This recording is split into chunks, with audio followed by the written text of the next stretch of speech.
Hasan, our ability on the assessment of breach score risk.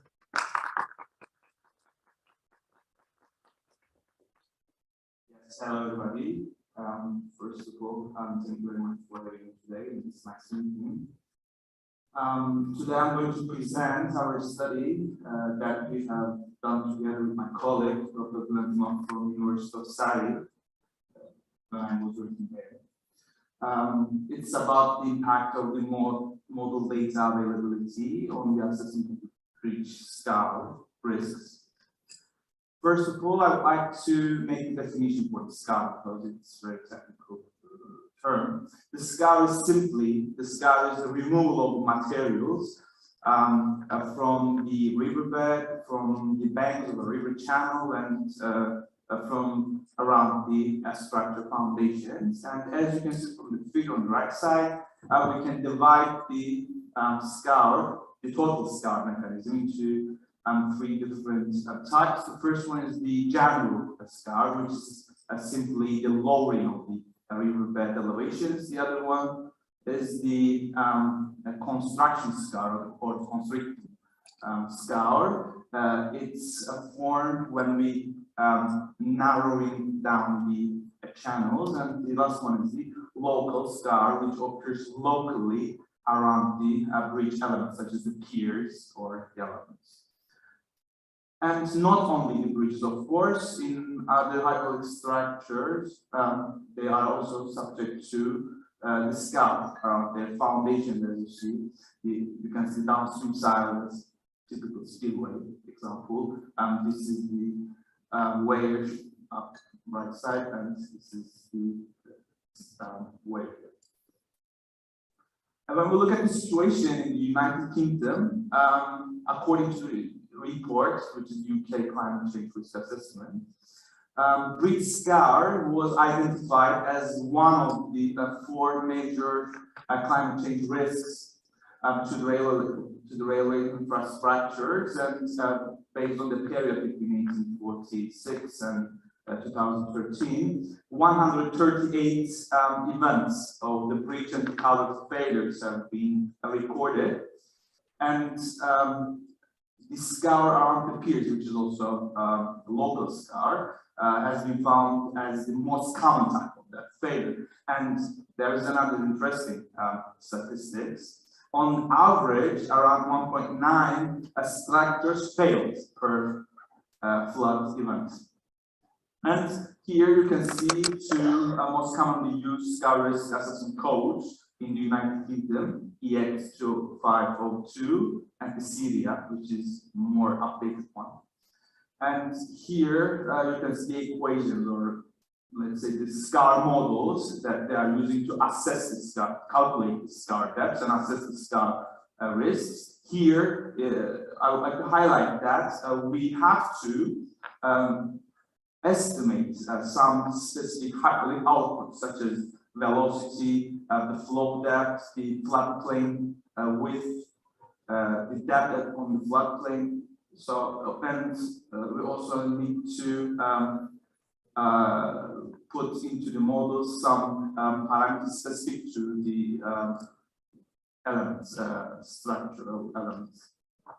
And then, by combining the contraction Scour and local Scour, we are calculating the total Scour depth, and then when we can compare that Scour depth with the foundation depth, and we can categorize the risks of the breaches. And at the end of this procedure, we are calculating the final priority ratings, and based on the table on the right side, we can categorize the risks as high, maybe more low, depending on the priority rating scores. And also in this codes, there are some empirical equations that they recommend to use for the cases where the data sets are not available. So, but these equations are recommended to use for all the rivers. So are these good estimators? We're not sure about it. And also, in order to estimate the parameters that we need to calculate the Scour depth, we need to develop our hydraulic models. And in the literature or in the practice, mostly they are using one-dimensional, two-dimensional numerical two hyperbolic models for these estimations. But which model is superior here?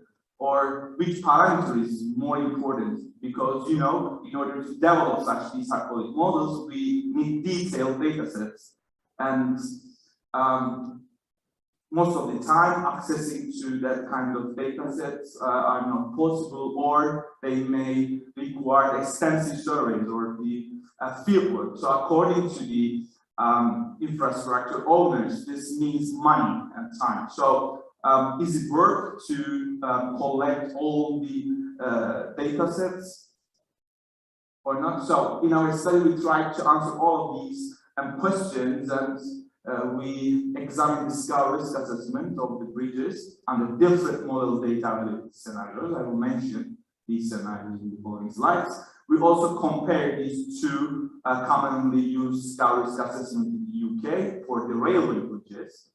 And also we investigate the influence of the variation in these hyperbolic parameters on total Scour depth and risk. And here you can see our data sets that we use. In general, for the hyperbolic models, we need digital terrain models to mimic the terrain or the floodplains. We also use water examination reports from the owner of the infrastructures. This report includes cross sections, the riverbed samples for the bed breaking material, the information about the slope strength, stability, and etc. We use the bathymetry. You know, the bathymetry includes the elevation of the riverbed, so it's really important for, especially for developing two-dimensional models. We need, of course, the dimensions of the bridge. The flood map also is freely available in the UK, and we also use the stream flow, the data sets for performing statistical analysis to calculate the discharge, the design discharge.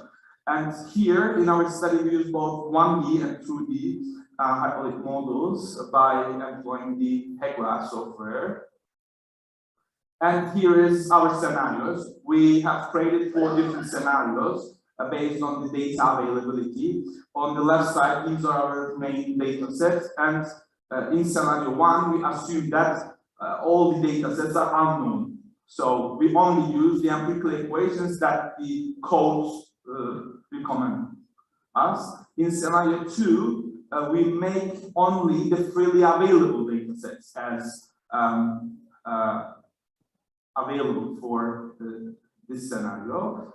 These are the terrain model, underwater examination reports, and flood maps. So this leads us to again use the empirical equations, and still we don't, since we don't have the stream flow data or the bathymetry, we cannot develop any hyperbolic model in the first 2 scenarios. In scenario 3, we make the stream flow data available. So this time we have the cross sections coming from the report. We have the stream flow data, so we can develop at least 1-dimensional hyperbolic model. And in our last scenario, we make everything available. So this enables to develop 2-dimensional hyperbolic model. And we applied all of these scenarios and the existing codes to 4 different bridge case studies with different properties, river properties, and the bridge properties. I'm passing these quickly. And here is our results. First, we compared the hyperbolic parameters that we are using. The approaching flow depth is very important hyperbolic parameter for the Scour risk assessment. The flow depth on the floodplain, especially for the bridge elements which are located on the floodplain, we are using this.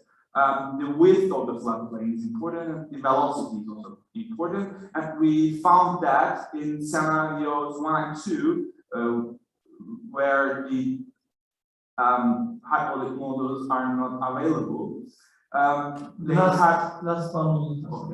they had tendency to have significant disparity compared to the hyperbolic model results.